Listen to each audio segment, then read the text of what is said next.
राधे राधे, जय श्री कृष्णा। आज जो सिगदाड़ी पविया जिला जामताड़ा झारखंड में 1 वर्ष पूर्व परम पूज्य महाराज जी के सानिध्य में एक भव्य और दिव्य जो यज्ञ संपन्न हुआ। अभी उस यज्ञ का वर्षगांठ संपन्न हुआ है, 1 वर्ष संपन्न हुआ है। 1 वर्ष संपन्न होने पर परम पूज्य महाराज जी जामताड़ा पहुँचे हैं। अभी कल जो लाडली किशोरी जी दीप आश्रम का जो दीपक है, जो दिव्य ज्योति महाराज जी वृंदावन से लेकर आए, कल आप सभी ने देखा कि वहाँ परम पूज्य महाराज जी ने दर्शन किए। और आज अभी थोड़ी देर पहले ही सिगदाड़ी जो यज्ञ मैदान है, जो गौमाता मंदिर परिषद है, वहाँ पर परम पूज्य महाराज जी अभी आशीर्वाद लेके आए हैं, मंदिर के दर्शन करके आए हैं। उसके बाद में ये विशेष बैठक और विशेष मीटिंग यहाँ लाडली किशोरी जी दीप आश्रम हेतु परम पूज्य महाराज जी के सानिध्य में बुलाई गई है, जिसमें समस्त भक्तगण यहाँ पहुँचे हैं। तो आइए महाराज जी से जानेंगे कि किन किन विषयों पर यहाँ इस बैठक में चर्चा होनी है और क्या क्या किस किस रूप से क्या क्या विषय रहेंगे। राधे राधे महाराज जी। बोलिए वृंदावन बिहारी लाल की जय, राधा रानी की जय, गौ माता की जय, यज्ञ भगवान की जय, जय जय श्री राम। महाराज जी, आज किस विषय को लेकर यहाँ ये बैठक बुलाई गई है और ये इतने भक्त यहाँ किस लिए उपस्थित हुए हैं? सबसे पहले तो मैं सभी भारतवर्ष झारखंड के सभी भक्तों से सूचित करना चाहता हूँ कि जो जितनी आप टीम देख रहे हैं, बाकी कुछ आ नहीं पाए हैं, पूर्व 1 वर्ष पहले जो यज्ञ हुआ, भागवत हुआ, इन्होंने अपना खून पसीना जोड़ करके और ये पबिया सिरडाडी में यज्ञ किया। ये अद्भुत यज्ञ हुआ था, आप लोगों ने सभी चैनल के माध्यम से देखा। ऐसा अद्भुत यज्ञ कोई देवता ही करा सकते हैं, जो कि आपको सब पता है कि कितने कष्ट आए, कितनी परेशानी आई। यज्ञ इतना संपन्न, इतने बड़े भव्य रूप से ये सभी भक्तों ने अपना खून पसीना जोड़ करके रात दिन एक करके और इस यज्ञ को संपन्न कराया। तो इनको शुभकामना देने के लिए और 1 वर्ष पूर्व होने के लिए यहाँ यज्ञ में पहुँचा, यज्ञ स्थल पर जहाँ यज्ञ हुआ था, उस मैदान में गौ माता का आशीर्वाद लिया। उसके बाद में सभी भक्तों से वही चर्चा कि आप इतने बलवान हुए, हनुमान जी की तरह आपने काम किया। जैसे राम जी ने कहा था कि संजीवनी बूटी लानी है तो हनुमान जी पूरा पर्वत ही उठा लाए। इसी प्रकार से जब यज्ञशाला ध्वस्त हो गई थी, टूट गई थी, तो इन्होंने हनुमान जी की तरह उस यज्ञशाला को रात भर के अंदर रेडी किया। एकदम वृक्ष की पीड़ वृक्ष का वृक्ष लगा दिया वहाँ, और वो आपने देखा होगा मीडिया के माध्यम से। उसके बाद में जामताड़ा शहर के पास में और जो दीपक जल कर के आया था वृंदावन से, वाई रोड, जिसको सुरक्षा हमारे यूपी सरकार ने पूरी सुरक्षा मुझे दी और मैं यहाँ तक पहुँचा उस दीपक को लेकर के। उस दीपक की अग्नि से यज्ञ प्रारंभ हुआ था, जो पूर्व यज्ञ हुआ था। उसके बाद में वो दीपक का स्थान तैयार करने के लिए उस दीपक को दुबराज जी के यहाँ सेवा में चल रहा है वो दीपक। और ये सभी भक्त प्रयास कर रहे हैं, हम लोग सभी प्रयास कर रहे हैं और प्रयास पूर्ण होगा कि उस दीपक को जब तक ये पृथ्वी रहेगी, जब तक वो दीपक जलेगा, ऐसा अद्भुत आश्रम जो बनेगा वो पूरे भारतवर्ष में नहीं होगा। भारतवर्ष के अंदर मूर्ति का मंदिर मिलेगा, आपको फोटो खींचने वाला मंदिर मिलेगा, सेल्फी लेने वाला मंदिर मिलेगा, लेकिन यहाँ वो मंदिर नहीं मिलेगा, यहाँ सेवा करने वाला मिलेगा। यहाँ सबसे पहले तो दीपक की ज्योति से ही, क्योंकि भगवान शिव ने कहा है कि मैं ज्योति में ही स्थान ग्रहण करता हूँ, तो देवताओं की वो ज्योति है, वो जल रही है। उस ज्योति के लिए आश्रम बनाया जा रहा है और उसके लिए हम लोग मीटिंग कर रहे हैं यहाँ। उसके बाद में वहाँ आश्रम में ये नहीं है कि वहाँ खाओ और सो जाओ, मूर्तियों के दर्शन करो, वहाँ सेवा दी जाएगी। सेवा कई प्रकार की हम लोग सोच रहे हैं। जैसे हमारे बच्चे सनातन को भूलते हुए चले जा रहे हैं, माता पिता का सम्मान भूलते हुए चले जा रहे हैं, बहन बेटियों का सम्मान, बुजुर्गों का सम्मान, वो सम्मान सिखाया जाएगा। अभी किसी भी मुस्लिम से पूछो तो वो अपने उनका क्या कुरान के विषय में लगभग 20% बता सकते हैं कि हमारी कुरान में क्या लिखा है, लेकिन मेरे हिंदुओं के बच्चों से भी पूछा जाए तो शायद वो 10 मंत्र नहीं बोल सकता है, भगवान के 10 नाम नहीं बता सकता है। क्यों? क्योंकि वो उनको संस्कार नहीं मिला रहा है। जगह जगह मुसलमानों के मदरसे चल रहे हैं, उनमें उनको सिखाया जा रहा है कि आप लोग ऐसे करो, आप लोग ऐसे करो, ये पढ़ो। हमारे यहाँ गुरुकुल बंद हो गए हैं, गुरुकुल नहीं चल रहे हैं। और हमारे यहाँ जो मंदिर हैं, मंदिर की कमाई पूरी सरकार लेती है। मंदिर को ट्रस्ट कर दिया, उसकी सरकार लेने के बाद में जो मंदिरों से कमाई आती है, उस कमाइयों को जब सरकार दाल चावल जो बांटती है उसमें ये नहीं देखा जाता है जो कमाई हमारी चढ़ाया हुआ धन जो मंदिर में जा रहा है वो लोग वहाँ को मिल रहा है, तो उसमें मुस्लिम हिंदू नहीं देखा जाता है। तो हमारे मंदिरों में जो चढ़ रहा है वो उसको सब खा रहे हैं, लेकिन मदरसों को अभी तक सरकार ने और उसको ट्रस्ट नहीं बनाया है। मदरसों की जो कमाई है वो हमारे पास नहीं आ रही, हमारे मंदिरों की कमाई उनके पास में जा रही है। तो ये आश्रम इस प्रकार का बनेगा, बच्चों को शिक्षा दी जाएगी, सुरक्षा दी जाएगी, हृदय से बलवान बनाया जाएगा, क्योंकि हमारे हिंदुओं के बच्चे साधारण खाते हैं, शुद्ध भोजन करते हैं, अच्छी संगत करते हैं, तो उनके अंदर शीलता है, तो उनके अंदर तेजता भरी जाएगी, दिखाया जाएगा कि बेटा किसी डरना नहीं है। बहन बेटियों को भी बलवान बनाना है, नारियों का सम्मान होगा। बुजुर्ग का मन अगर घर में नहीं लगता है, जैसे बुजुर्ग हो जाते हैं, एक ही जगह मन नहीं लगता, तो आश्रम में आइए, सेवा कीजिए, संतों के दर्शन कीजिए, बच्चों की सेवा कीजिए, बच्चों को पढ़ाइए, अपनी बुद्धि से कुछ दिमाग दीजिए और वहाँ रहिए और अपना टाइम इसी प्रकार से गांव-गांव में आदिवासी यहाँ लोग हैं, गरीब लोग हैं आसपास कई गांवों में, तो हम लोग सरकार से निवेदन करेंगे आश्रम बनने के बाद में एम्बुलेंस की सुरक्षा रहेगी और उस सुरक्षा के अंदर कोई भी गर्भवती माता है, कोई बेटी या बेटा या किसी भी माता को हॉस्पिटल जाने की आवश्यकता है तो हमारे आश्रम की तरफ से निःशुल्क सेवा रहेगी। और उसको आश्रम में एक जगह अभी मैंने देवघर में डॉक्टर है, स्त्री हमारी बहन जी हैं, उनसे बात किया है, उन्होंने बोला है कि जब आश्रम बनेगा तो उसमें मैं पूरी सेवा दूंगी, तो उनके लिए छोटा एक हॉस्पिटल खुला जाएगा। तो यहीं जो भी शादी वगैरह गरीब लोग करना चाहते हैं तो आश्रम में वो भी व्यवस्था रहेगी निःशुल्क। ये सेवा का आश्रम बन रहा है, ये नहीं दर्शन करो सेल्फी खींचो घर अब आ गया, वो नहीं है। यहाँ जिसका मन नहीं लगेगा वो आश्रम में जाएगा। बहुत देरी बात है, मैं यहीं तक कहूँगा, बाकी छोटे छोटे शब्द ये भी लोग कहेंगे। जी महाराज जी, जैसा कि आपने बताया कि आश्रम बनेगा, आश्रम के माध्यम से समस्त सनातनियों को शास्त्र और शस्त्र दोनों की शिक्षा दी जाएगी। तो क्या इसका मतलब आप यहाँ झारखंड के अंदर सनातन को मजबूत करना चाहते हैं? इससे क्या क्या बेनिफिट होंगे वो आप सभी भक्तों के लिए आपने बताए हैं। देखो, सबसे बड़ा बात तो ये है कि हम लोग कहते हैं कि भगवान श्री कृष्ण के हाथ में या विष्णु के हाथ में या कोई भी देवता है हमारे, उनके हाथ में आपने देखा होगा भगवान श्री कृष्ण बंसी बजाते हैं और सबको मोहित करते हैं। लेकिन जब दुष्ट भगवान श्री कृष्ण के भक्तों की ओर प्रहार करते हैं, परेशान करते हैं, तो भगवान बंसी को रख लेते हैं और चक्र को धारण कर लेते हैं।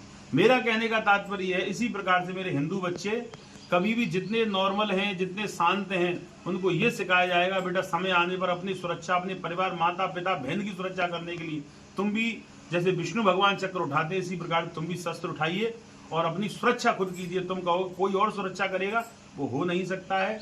और दूसरा बात तो मेरा ये है कि ये आश्रम की जो विशेषता है, हमारे हिंदुओं के अंदर सबसे बड़ा एकता नहीं है, सबसे बड़ी।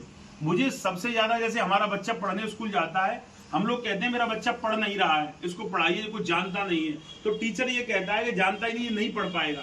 अरे नहीं जानता, इसीलिए तो स्कूल भेज रहे हैं हम।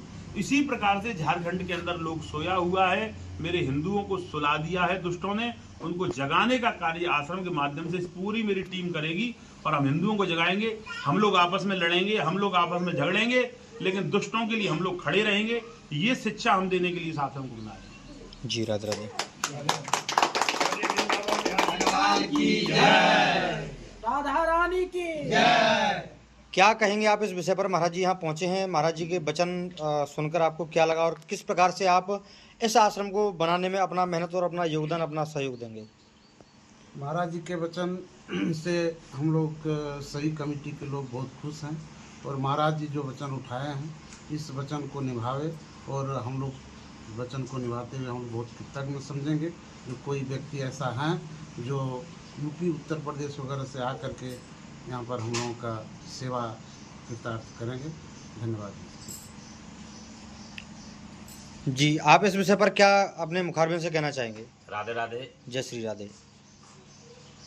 आज जो अभी इस बैठक में तय हुआ है और महाराज जी के मुखारबिन से जो भी बात आया है, हम लोग तो 1 साल पहले ही इसको कबूल कर लिए हैं। और ये अखंड ज्योति का जहाँ बात आया, तो ये अखंड ज्योति झारखंड के 24 जिला हैं, हर गांव में, हर घर घर इस ज्योति का आवाज़ पहुंचाएंगे। ये तो संकल्पित हैं और इसी से सनातन धर्म का बचाव होगा। और जितने भी बात अभी महाराज जी ने रखे हैं, ये एक सही में सनातन को बचाना और आने वाला पीढ़ी को अपना कर्तव्य और अपना धर्म का जानकारी ये गुरुकुल से ही हो सकता है। तो इस बिंदु पर अभी कार्य शुरू हो रहा है। आगे और बात आएगा, हम लोग माने मजबूत करेंगे तो उस आश्रम में आस्था के लिए तो मंदिर होगा और शिक्षा के लिए गुरुकुल होगा और मजबूती के लिए वहाँ गौशाला होगा। और ऐसे करके, और जो वृद्धाओं का बात आया, जो लोग को मन नहीं लगता है, उनका सेवा, उनका पूरा तन मन से सेवा होगा। ऐसे कुछ परिकल्पना है। इसको साकार करने के लिए हम सभी भक्त एक साथ झारखंड के अभी जामताड़ा जिले में कमेटी गठित होगा और आगे पूरे 24 जिला में होगा और विस्तार करके इस कार्यक्रम को हम लोग सबका सहयोग लेकर करेंगे। यही हम महाराज जी के सामने अपना बात को रखे हैं और यहाँ इस बात के माध्यम से पूरे झारखंड में ये बात जाना चाहिए, हर सनातनी के भीतर जाना चाहिए कि एक ऐसा जगह बन रहा है जिसमें हमको भी सहयोग करना है। बहुत बहुत धन्यवाद जी। इस विषय पर आप अपनी क्या राय देना चाहेंगे? इस विषय पर सबसे अच्छा है कि पहली बार हमारा इस क्षेत्र में एक आश्रम बृहद पैमाने पर बन रहा है, जो हमारा सौभाग्य है यहाँ पर महाराज जी के चरणों से कि ये हमारा जामताड़ा जिला से झारखंड में शुरुआत की ओर जा रहे हैं। पूरे झारखंड में हम लोग इसको फैलाएंगे ताकि लोग जागरूक हो और इसको लाभ भी ले और इसका सेवा का लाभ ले, सेवा करे। यही हमारा संकल्पित रहेगा। यही करके हम अपना समाप्त करता हूँ। जी, क्या कहना चाहेंगे? सबसे पहले राधे राधे। जय श्री राधे। महाराज के सानिध्य में जी। जो पिछला वर्ष हम लोग के सनातनी को आगे तत्परता के साथ जागृत किए कि महाराज जी का हम लोग ऋणी रहेंगे सदा के लिए। और रही बात जो सनातन धर्म की जो अभी परिस्थितियाँ हैं, तरह तरह के लोगों में एक मेल मिलाप नहीं है, सब अपने ढंग से बिखरे हुए हैं। तो जब सनातनी धर्म की रक्षा की बात आएगी तो हम लोग सब प्रेरणा के स्रोत हैं हमारे महाराज जी, और उस स्रोत को हम लोग अमल करने के लिए तत्पर हैं। और रही बात की यदि सनातनी के पीछे अगर किसी तरह का कोई हमारे असामाजिक तत्व के द्वारा छेड़छाड़ किया जाएगा तो हम लोग एकदम कटिबद्ध होकर एक साथ ही करके उस धर्म की रक्षा के लिए हम लोग कुछ भी करने के लिए तैयार रहेंगे। जैसा कि सनातन को मजबूत करने की बार बार जो है प्रेरणा महाराज जी दे रहे हैं और उत्तर प्रदेश वृंदावन से महाराज जी बार बार आकर यहाँ आप लोगों से मीटिंग करते हैं, वार्ता करते हैं, तो इसको लेकर आप कहाँ तक पहुँचे हैं? आपके जो मिलने वाले हैं, कहाँ तक आपने जो है तैयारी की है और कहाँ तक इस आश्रम की तैयारी को लेकर आप लोग जाना चाहते हैं? आश्रम की जो महाराज जी के से आश्रम की जहाँ बात हो रही है, तो आश्रम महाराज जी जो भी हम लोगों को दिए हैं दिशा निर्देश जी, हम लोग को सनातन धर्म को आगे बढ़ाने के लिए महाराज जी जो भी हम लोगों को दिशा निर्देश देंगे उसको हम लोग मेहनत से उसको पालन करेंगे और जो भी महाराज जी का आदेश होगा उसको हम लोग पालन करेंगे। जी, धन्यवाद जी। इस विषय पर आज यहाँ बैठक हुई। इस बैठक में आप लोगों ने क्या सीखा और क्या आप भक्तों के लिए कहेंगे? सनातन धर्म के लिए बहुत, और जैसे बात रही आश्रम की, तो हम लोग की जहाँ तक भी संभव होगा हम लोग जो कार्य करने में मदद करेंगे। जी, धन्यवाद। राधे राधे। राधे राधे। हम लोग के लिए बहुत ही सौभाग्य की बात है कि आज हम लोग के सामने जैसे महाराज जी ने दिव्य और भव्य आश्रम बनाने की चर्चा किए हैं और बीड़ा भी उठाए हैं, तो इसमें तो सबसे बड़ा सौभाग्यशाली हम लोग अपने आप को इसलिए मानते हैं कि उस भव्य और दिव्य आश्रम जो बनने जा रही है अपने आँखों से साक्षात दर्शन भी करेंगे और उसका साक्षी भी बनेंगे। और रही बात कि जैसे राम जी ने सेतु बनवाए थे लंका जाने के लिए, तो एक गिलहरी ने जिस तरह अपना योगदान दिया था उस तरह हम लोग भी गिलहरी की भांति जितना हो सके। जी, बहुत बहुत धन्यवाद। आपकी बात सुनकर मुझे बहुत अच्छा लगा कि एक गिलहरी की तरह हम लोग इस आश्रम में बड़ी मजबूती के साथ कार्य करेंगे। बहुत बहुत धन्यवाद करता हूं आपका। आप इस विषय पर क्या अपने मुखारबिंद से कहेंगे? सबसे पहले राधे राधे। जय श्री राधे। कि आश्रम जो बन रहा है ये बहुत खुशी की बात है और हम लोग जितना सहयोग होगा हम लोग सहयोग करने के लिए तैयार हैं। जी, धन्यवाद। राधे राधे। जय श्री राधे। आज की बैठक में हमारे महाराज जी जो चल के आए हैं। इस बैठक में बहुत अहम भूमिका है और बैठक भी बहुत अहम भूमिका है। आज जो दीप आश्रम बनने जा रहा है उसमें जैसे भी होगा तन मन धन से सहयोग करें। जी बहुत बहुत धन्यवाद। इस विषय पर आप लोग क्या कहेंगे? राधे राधे। जय श्री राधे। जैसे कि हमारे शास्त्री जी महाराज 1 साल पहले हमारे यहाँ जग का अनुष्ठान किए थे, उसी समय से हम लोग संकल्पित थे बाबा महाराज जी का। आज जैसे महाराज जी हमारे सनातन धर्म के लिए बीड़ा उठाए हैं इस झारखंड के भूमि पर, तो इसके लिए हम लोग अपना तन मन धन जो भी है पूरा बाबा के चरणों में समर्पित करके सनातन धर्म को आगे बढ़ाने के लिए हम लोग समर्पित हैं। और आगे भी जितना बाबा हम लोगों को माने मार्गदर्शन देंगे उस आधार पर हम लोग आगे तन मन धन लगा करके उस बीड़ा को उठाएंगे। जैसे कि श्री राम जी सेतु रामेश्वरम सेतु बनाने के लिए अपने बजरंगबली को आगे बढ़ाए थे। सिर्फ बजरंगबली ही नहीं, उसके साथ साथ समूचे बानर दल भी तैयार थे। उस तरह से हम लोग भी बानर दल बन के इनका सहयोग करें।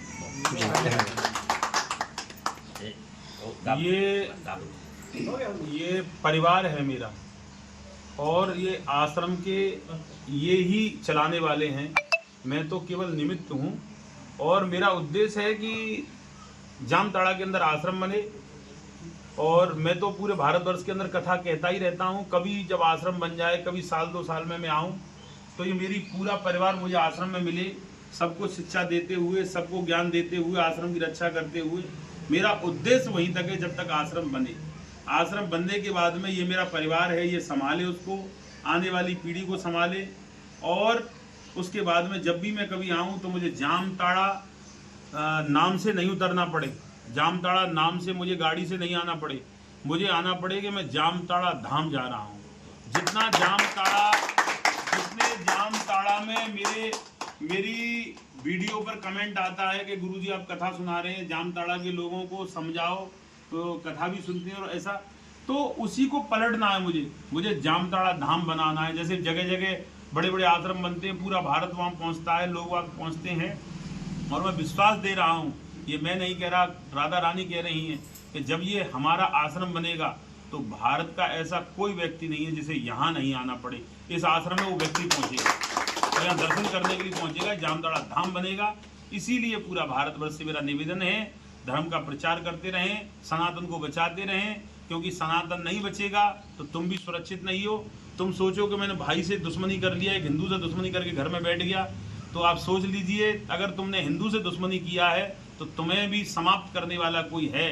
क्योंकि सनातन और संगठन जिस दिन समाप्त हो जाएगा उस दिन तुम सुरक्षित नहीं हो, तुम्हारी बेटी सुरक्षित नहीं है, तुम्हारा बेटा सुरक्षित नहीं है। जितने भी दुष्ट हमारे भारतवर्ष के आए, हम हिंदुओं में फूट पड़ा के खुद ने आनंद लिया, खुद ने राज चलाया। अब हिंदू जाग गया, वो किसी की फूट में नहीं आएगा। जय जय श्री कृष्णा, जय जय श्री राम। जैसा कि महाराज जी ने बहुत अच्छी बात कही, विदेशी लोग आए, मुगल लोग आए, उन्होंने हमारे भारत के अंदर हिंदुओं के और सनातनियों के अंदर एक कूटनीति तैयार की। उस कूटनीति के हिसाब से घरों में, परिवारों में फूट डाली, एक भाई को दूसरे भाई से लड़ाया, एक भाई को अपने सपोर्ट में लिया और दूसरे भाई को अलग कर दिया। ऐसे फूट पाड़ते हुए उन्होंने हमारे जो है देश पर राज किया और आज हमारे देश को खोखला करके उन्होंने रख दिया है। तो इस जो हमारा भारत है ये सोने की चिड़िया था, है और हमेशा रहेगा। देश को मजबूत करने के लिए आप सभी आगे बढ़ें। जय श्री राधे, जय श्री श्याम।